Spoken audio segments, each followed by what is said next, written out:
Halo semuanya, perkenalkan aku Alivia Shivanovianti. Kali ini aku akan menjelaskan tentang teori pembelajaran humanistik.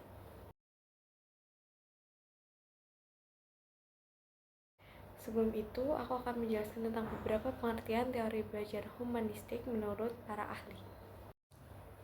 Yang pertama adalah menurut Arthur Combs, belajar merupakan sebuah kegiatan yang dapat dilakukan di mana saja dan dapat menghasilkan sesuatu bagi dirinya. Yang kedua, menurut Abraham Maslow, belajar merupakan serangkaian proses yang dilakukan untuk dapat mengaktualisasi dirinya. Dan yang terakhir adalah menurut Carl Rogers, semua fenomena dan pengalaman kehidupan yang dialami seseorang merupakan sebuah proses pembelajaran. Jadi, pada dasarnya teori humanistik adalah sebuah teori yang memanusiakan manusia. Pembelajaran sebaiknya dipusatkan pada pribadi seseorang atau siswa.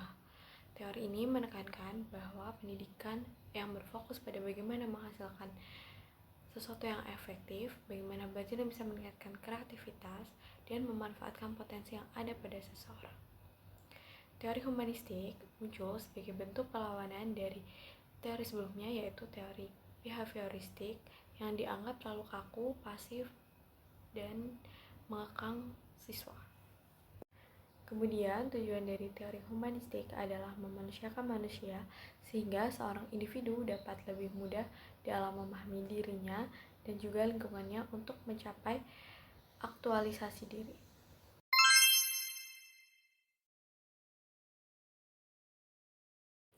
Selanjutnya, aku akan menjelaskan tentang kelebihan dan juga kekurangan dari teori humanistik. Kelebihan dari teori humanistik adalah yang pertama, penekanan ada pada pembentukan kepribadian, hati nurani, perubahan sikap setiap individu.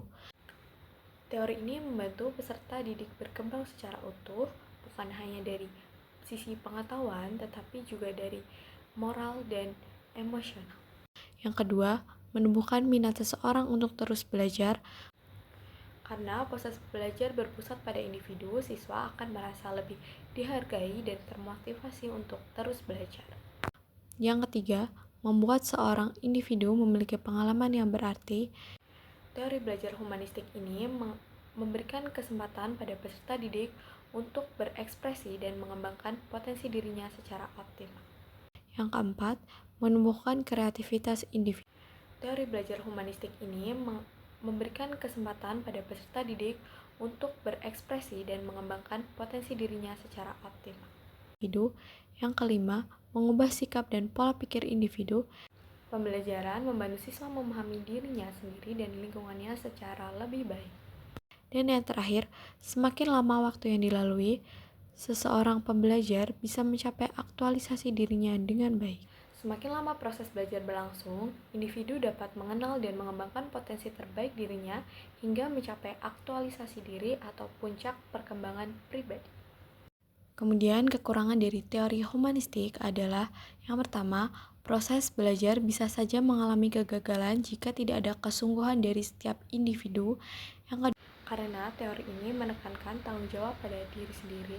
Oleh karena itu, hasil belajar sangat bergantung pada kemauan dan motivasi pribadi peserta didik. Kedua, memunculkan sifat individualisme. Fokus yang terlalu besar pada pengembangan diri individu bisa membuat kerjasama dan interaksi sosial kurang diperhatikan. Oleh karena itu, individu bisa kemungkinan lebih untuk memiliki sifat individualisme. Yang ketiga, peran pendidik atau guru menjadi sangat terbatas karena hanya sebagai fasilitator. Guru hanya berperan sebagai fasilitator atau pembimbing sehingga tidak memiliki banyak kendali dalam mengarahkan proses belajar.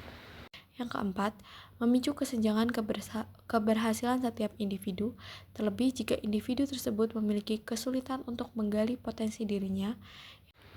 Siswa yang kesulitan mengenal potensi dalam dirinya sendiri akan tertinggal dibanding siswa yang percaya diri dan mandiri. Yang kelima, tidak dapat dijadikan metode pembelajaran secara praktis karena pendekatan yang sangat personal, penerapannya dalam kelas besar atau formal seringkali kurang efektif. Yang keenam, guru harus terus-menerus memotivasi siswanya dan tidak boleh lelah dalam melakukannya. Pembelajaran humanistik menuntut guru untuk selalu memahami, mendukung, dan memberi dorongan moral kepada siswa agar tetap semangat dalam belajar. Nah, setelah mengetahui apa itu teori belajar humanistik, sebagai mahasiswa Fakultas Keguruan dan Ilmu Pendidikan, kita harus bisa mengetahui bagaimana sih cara mengaplikasikan atau menerapkan teori belajar humanistik dalam proses pembelajaran. Hai semuanya, sebelum aku bahas tentang penerapan metode pembelajaran humanistik, temenin aku buat siap-siap mau pulang. Temenin aku buat siap-siap barang mau pulang. Karena mau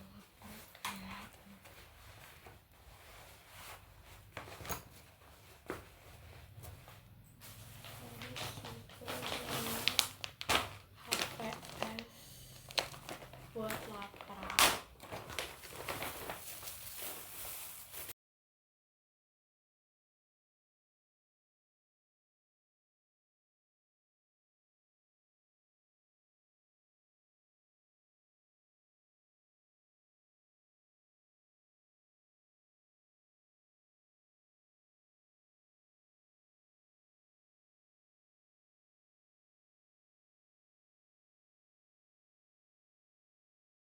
Udah selesai beres-beresnya buat pulang. Sekarang aku mau lanjutin jelasin tentang gimana cara penerapan atau pengaplikasian teori pembelajaran humanistik.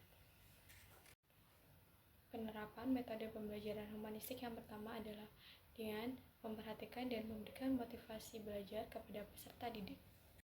Misalnya, jika peserta didik masih belum bisa memahami materi yang telah disampaikan guru bisa menjelaskan kembali sesuai dengan metode belajar yang bisa peserta didik terima, agar materi pembelajaran bisa diterima dan dicerna dengan baik oleh peserta didik. Guru juga harus bisa memahami karakter setiap peserta didik, menyediakan sumber belajar, bisa buku, audio, visual, dan lain-lain. Menjalin komunikasi yang baik dengan peserta didik agar proses pembelajaran bisa terkontrol dengan baik. Kalau semuanya aku udah beres dan mau OTW pulang. Sebelum pulang aku mau sebutin satu lagi, salah satu penerapan metode pembelajaran humanistik, yaitu dengan terus memberi dorongan dan motivasi agar peserta didik bisa terus aktif dan kreatif dalam pembelajaran. Aku sebutin yang lainnya nanti dulu ya. Mau OTW dulu, dadah.